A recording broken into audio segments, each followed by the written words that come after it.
આના આગળના લેક્ચરની અંદર આપણે અમુક સંખ્યાઓના સમૂહ વિશે માહિતી મેળવી, જેવા કે પ્રાકૃતિક સંખ્યાઓ, પૂર્ણ સંખ્યાઓ, પૂર્ણાંક સંખ્યાઓ, અયુગ્મ સંખ્યાઓ, યુગ્મ સંખ્યાઓ, અવિભાજ્ય સંખ્યાઓ અને વિભાજ્ય સંખ્યાઓ. આજે આપણે બીજા ત્રણ નવા સમૂહ વિશેની માહિતી મેળવીશું. એમાં પહેલો છે સમય સંખ્યાઓ,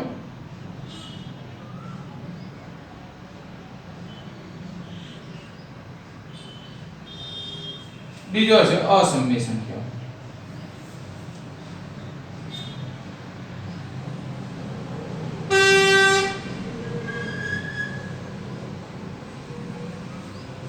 સમય સંખ્યાઓને ઇંગ્લિશમાં કહે છે રેશનલ નંબર.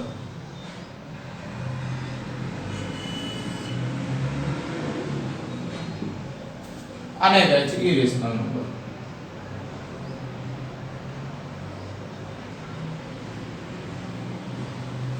વિદ્યાર્થી મિત્રો, તમે જોશો તો રેશનલ એટલે પહેલો એનો શબ્દ રેશિયો પરથી બને છે અને રેશિયાનું ગુજરાતી થાય છે અપૂર્ણાંક. અપૂર્ણાંક એટલે એક અંશ હોય અને એક છેદ હોય. જે સંખ્યાઓને p ભાગ્યા q સ્વરૂપમાં દર્શાવી શકાય તેવી સંખ્યાઓને સમય સંખ્યાઓ કહે છે. p ભાગ્યા q એટલે કે સંખ્યામાં એક અંશ હશે અને બીજો છેદ હશે. એક કન્ડિશન યાદ રાખજો, જ્યાં p અને q પૂર્ણાંક સંખ્યાઓ છે અને q not equal to 0. પૂર્ણાંક સંખ્યાઓ મતલબ આપણે આની આગળ પૂર્ણાંક સંખ્યાઓનો સમૂહ ભણી ગયા. પૂર્ણાંક સંખ્યાઓ એટલે બધી જ ધન સંખ્યાઓ, ઋણ સંખ્યાઓ અને 0. પણ અહીં ધ્યાન રાખજો, p ભાગ્યા q માં p અને q પૂર્ણાંક સંખ્યાઓ છે, પણ q not equal to 0 મતલબ જે છેદ છે ક્યારે પણ 0 થતો નથી. જો q0 થઈ જાય તો આ જે સંખ્યાઓ છે સમય સંખ્યાઓ રહેતી નથી. બીજું કે આપણે આના આગળના બધા સમૂહ જોયા તો આપણે એને દર્શાવવા માટે જે એનું અંગ્રેજી નામ થતું હોય એનો ફર્સ્ટ કેપિટલ લેટરનો ઉપયોગ કરતા હતા. પણ અહીં તમે જોશો તો રેશનલમાં ફર્સ્ટ કેપિટલ નંબર r છે. પણ અહીં વિદ્યાર્થી મિત્રો ધ્યાન રાખજો કે વાસ્તવિક સંખ્યાઓને દર્શાવવા માટે પણ r નો ઉપયોગ થાય છે. માટે આપણે અહીં બીજા કોઈનો ઉપયોગ કરીએ છીએ. તો સમય સંખ્યાઓને દર્શાવવા માટે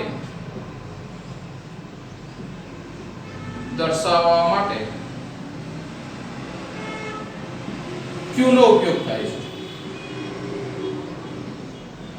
બરોબર, કેપિટલ q નો ઉપયોગ થાય છે. હવે આ જે સમય સંખ્યાઓ છે આના તદ્દન વિરોધી અસમય સંખ્યાઓ છે. માટે અસમય સંખ્યાઓની વ્યાખ્યા બનશે જે સંખ્યાઓ સમય નથી તેવી સંખ્યાઓને અસમય સંખ્યા કહે છે. જે સમય નથી મતલબ શું છે? અસમય સંખ્યા છે. એ જ રીતે જોઈએ તો ઇંગ્લિશ ની અંદર ઇરેશનલ નંબરમાં ફર્સ્ટ કેપિટલ લેટર i છે. આપણે i નો ઉપયોગ કેપિટલ i નો ઉપયોગ પૂર્ણાંક સંખ્યાઓ ઇન્ટીજર્સ દર્શાવવા માટે કર્યો હતો. માટે અહીં પણ આપણે એક નવા કેપિટલ લેટરનો ઉપયોગ કરીશું. તો અસમય સંખ્યાઓને દર્શાવવા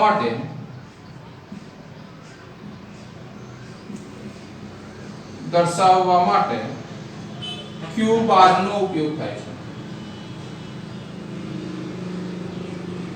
q બાર એટલે q કરવાનો અને એના ઉપર નાની લીટી. q બાર એટલે જે q નથી એ મતલબ જે સમય નથી એ સંખ્યાઓ અસમય છે.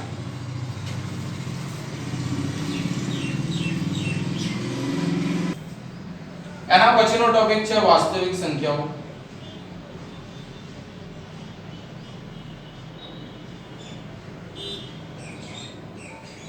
વાસ્તવિક સંખ્યાઓને ઇંગ્લિશમાં કહે છે રિયલ નંબર.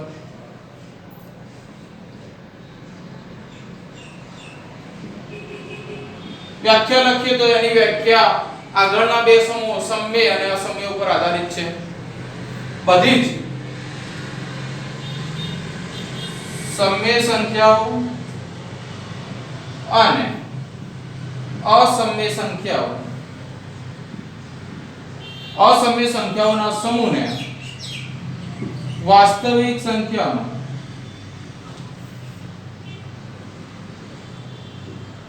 સમૂહ કહે છે. અહીં ધ્યાન રાખજો એટલે કે જે સમય સંખ્યાઓ અને અસમય સંખ્યાઓને આપણે મિક્સ કરી દઈએ, ભેગા કરી દઈએ અને એક જે નવો સમૂહ બનશે એને આપણે વાસ્તવિક સંખ્યાઓનો સમૂહ કહીએ છીએ. વાસ્તવિક સંખ્યાઓના સમૂહને દર્શાવવા માટે real number first capital letter R વડે દર્શાવી છે. વાસ્તવિક સંખ્યાઓને કેપિટલ R વડે દર્શાવાય છે. તો વિદ્યાર્થી મિત્રો આજે આપણે ત્રણ નવા સમૂહ વિશે માહિતી મેળવી. પહેલો સમય સંખ્યાઓને p ભાગ્યા q સ્વરૂપમાં દર્શાવવામાં આવે. એની કન્ડિશન હતી p અને q એ પૂર્ણાંક સંખ્યાઓ હોય અને q નોટ ઇક્વલ ટુ 0 હોય. જો q ઇક્વલ ટુ 0 હોય તો એ સમય સંખ્યા રહેતી નથી. એના પછી અસમય સંખ્યા વિશે ભણ્યા. તો અસમય સંખ્યાઓમાં જે સંખ્યાઓ સમય સંખ્યા નથી એને આપણે અસમય સંખ્યાઓ કહીએ છીએ અને એને દર્શાવવા માટે q બાર નો ઉપયોગ કરીએ છીએ.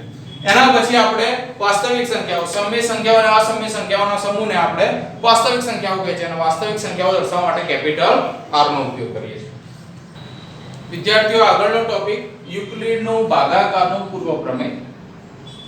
નામ ઉપરથી જ ખબર પડશે ભાગાકારનો એટલે ભાગાકારના રિલેટેડ હશે. પૂર્વ પ્રમેય એટલે આના પછીનો જે ટોપિક છે એ ભાગાકારની પ્રવિધિ છે. યુક્લિડની ભાગાકારની પ્રવિધિ અથવા ભાગ પ્રવિધિ. એમાં આ પ્રમેયનો ઉપયોગ થાય છે એટલે એ પ્રવિધિની આગળનું પ્રમેય એટલે પૂર્વ પ્રમેય. પૂર્વનો અર્થ થાય છે પહેલાનો. પહેલા આપણે એક સામાન્ય ગુણાકાર દેખી લઈએ. 25 ને 4 વડે ભાગ્યા તો 6 ચોક 24. કેટલી શેષ વધશે 1. ઓ આને આ રીતે પણ લખીશું 25 બરાબર 4 ગુણ્યા 6 વત્તા 1 એટલે 6 ચોક 24 અને વત્તા 1 25 થઈ જશે. હવે આપણે એને નામકરણથી દર્શાવીએ તો જે અંદર હોય એને કહેવાય ભાજ્ય, બાર હોય ને ભાજક, ઉપર જે મળે એને ભાગફળ અને વધે એને કહેવાય શેષ. તો મારે જનરલી આ રીતે લખવું હોય તો લખાય ભાજ્ય બરાબર ભાજક ગુણ્યા ભાગફળ વત્તા શેષ. બસ તો આના ઉપર જ આધારિત છે યુક્લિડની ભાગાકારનું પૂર્વ પ્રમેય. ધન પૂર્ણાંકો a અને b ને સંગત, અનન્ય, અનઋણ,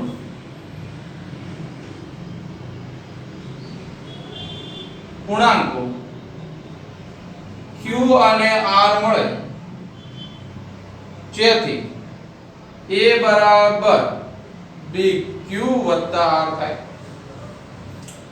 અને એક કન્ડિશન છે 0 less than equal to r less than b. હવે આપણે આ સ્વરૂપે એને દેખીએ તો અહીં બે પૂર્ણાંકો છે, એક છે a અને બીજો છે b. આપણે a ને b વડે ભાગીએ ત્યારે આપણને ભાગફળ q મળે છે અને શેષ r મળે છે. એને આપણે સેમ પેલી રીતે લખીએ તો a બરાબર b ગુણ્યા q વત્તા r. એ જ આપણું આ યુક્લિડની ભાગાકારનું પૂર્વ પ્રમેય છે. હવે આમાં આગળ જોઈએ તો આપણે લખી દઈએ જ્યાં a શું છે ભાજ્ય છે, b શું છે ભાજક છે, q શું છે તો એ ભાગફળ છે અને r એ આપણી શેષ છે. આ યાદ રાખશો અને પેલો રૂલ્સનો ઉપયોગ કરીશું એટલે આપણને આ મળી જશે જે યુક્લિડનું ભાગાકારનું પૂર્વ પ્રમેય છે. વિદ્યાર્થી મિત્રો આગળ આપણે જે ભણી ગયા યુક્લિડની ભાગાકારનું પૂર્વ પ્રમેય એના ઉપરથી આપણે a અને b આપેલા હોય એના ઉપરથી q અને r શોધવાનું. મતલબ q એટલે આપણે ભાગફળ શોધવાનું છે, r એટલે શેષ શોધવાનું છે. એના ત્રણ નાના દાખલા છે, એક એક માર્ક્સમાં પૂછાય એવા દાખલા આપણે જોઈએ. એના પહેલા આપણે જનરલી જે હતું એ લખી દઈએ. a b આ ભાજ્ય બનશે, આ ભાજક ભાગફળ આપણને q હતું અને શેષ કેટલી વધતી હતી r. એને આપણે આ રીતે લખતા હતા a બરાબર bq વત્તા b અને q એકબીજાના ગુણાકારનો છે. હવે આપણે જોઈએ તો જે મોટી સંખ્યા છે આપણે ભાગાકારની અંદર લખીશું 10 એને 3 વડે ભાગીએ તો 3 કરી 9 એટલે આપણી શેષ એ વધશે. હવે સેમ આપણે આ રીતે લખીએ a બરાબર bq વત્તા r. એ રીતે મારે લખવું હોય તો એ કેટલા છે 10 પછી આપણે ભાજક લખીશું એટલે 3 ગુણ્યા એનું ભાગફળ q એટલે ગુણ્યા 3 વત્તા શેષ એટલે 1. 3 કરી 9 અને 1 થઈ જશે. હવે આપણે આની સાથે સરખાઈશું તો આપણને q બરાબર કેટલા મળશે 3 અને r બરાબર કેટલા મળશે 1. તો q અને r ની કિંમત મળી ગઈ.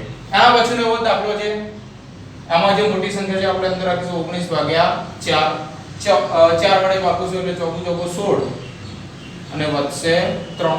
સેમ આ જ રીતે a બરાબર bq r a કેટલા થશે આપડા 19 અહીંથી પણ જોઈને તમે લખી શકશો કે a બરાબર 19 છે b બરાબર આપડા કેટલા થશે 4 q બરાબર પણ કેટલા થશે 4 અને શેષ કેટલી વધે છે 3 અહીં સેમ એ રીતે લખશો તો q બરાબર પણ 4 અને r બરાબર આપણને કેટલા મળશે 3 મળશે હવે એના પછીનો દાખલો તો જે 81 છે મોટી સંખ્યા છે 81 અંદર લખીએ ભાગ્યા 3 કરીએ તો પહેલા 3 દુ 6 વધશે 2 અને 21 એટલે 7 તરી 21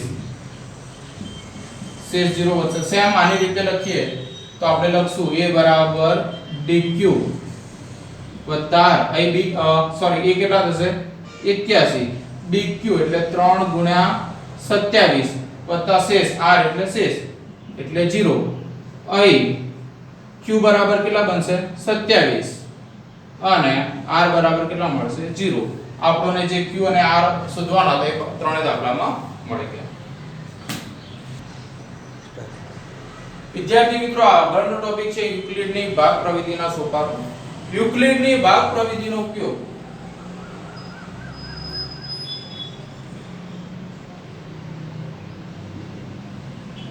ગુસાઅ શોધવા માટે